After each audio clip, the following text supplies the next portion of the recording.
નમસ્કાર, આપ જોઈ રહ્યા છો સ્પાર્ક ટુડે ન્યૂઝ। કરજણ તાલુકાના વેમારડી ગામ ખાતે રાઠોડવાસમાં 70 જેટલા ઘરોના લોકો વરસાદી કાંસમાંથી જવા મજબૂર બની રહ્યા છે। વાસ નજીકમાંથી વરસાદી કાંસ પસાર થાય છે।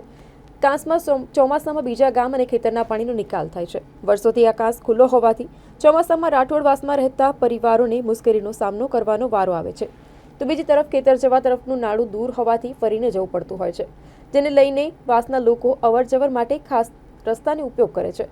કાંસની નજીકમાં વાસના ઘરો આવેલા હોય। ચોમાસામાં કાંસના પાણી ઘરોના વાળા સુધી પાણી ભરાઈ જાય છે, જેથી ઝેરી જાનવરોનો ભય લોકોને સતાવે છે, તો બીજી તરફ બાળકો રમતા વાળામાં જઈ ચડે છે।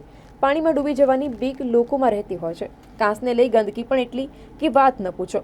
હાલમાં પ્રમાણસર વરસાદ છે, જેથી વાસના લોકો કાંસ પર આળસ મૂકી કાદવ કીચડમાંથી જેમ તેમ કરી પસાર થાય છે, પરંતુ વરસાદ વધુ થાય તો ફેરાવો કરીને જવાનો પણ વારો આવતો હોય છે। એવી છે કે અમારો વરસાદી કાંસ છે, 5 ગામનું પાણી અહીંયા થઈને જાય છે।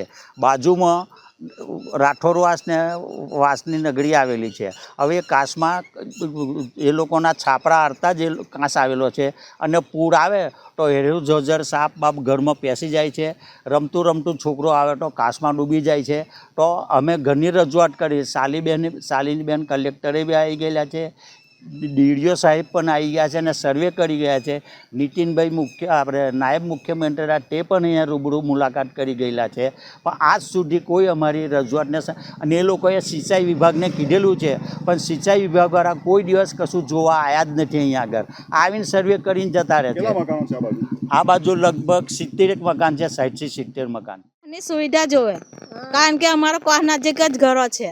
આ છોકરા રમતા રમતા આ અંદર પડી જાય તો કોણ જવાબદારી લે? એટલે અમારે આ સુવિધા જોવે કોસની। આખું ગામ સુધારો છે, ખાલી આ કોસને લીધે જ અમારે તકલીફ છે। શું નામ તો? અમારું નામ લક્ષ્મી। મારું નામ નિલેશ પટેલ છે।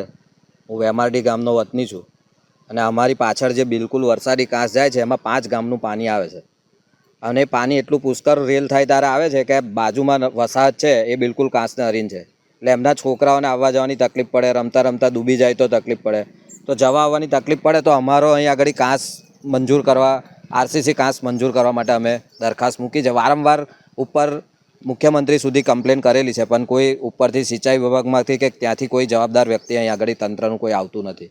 આગળ અમારી પાસે નાળું બનાવેલું છે ખેતરમાં જવા, પણ એ દૂર પડી જાય તો છોકરાઓ રમતા રમતા અહીંથી નીકળી જાય છે તો ડૂબી જવાનો ભય રહે છે, અને સાપ છે, વીછી છે, વરસાદની અંદર રેલમાં તણીને ઘરમાં ઘૂસી જાય છે। તો અમારો ખુલ્લો કાંસ અથવા ભૂંગળા નાખીને ગમે તે રીતે એનું પુરાણ થાય રીતના યોગ્ય નિકાલ કરે, સરકાર કરે એવી અમારી વિનંતી છે।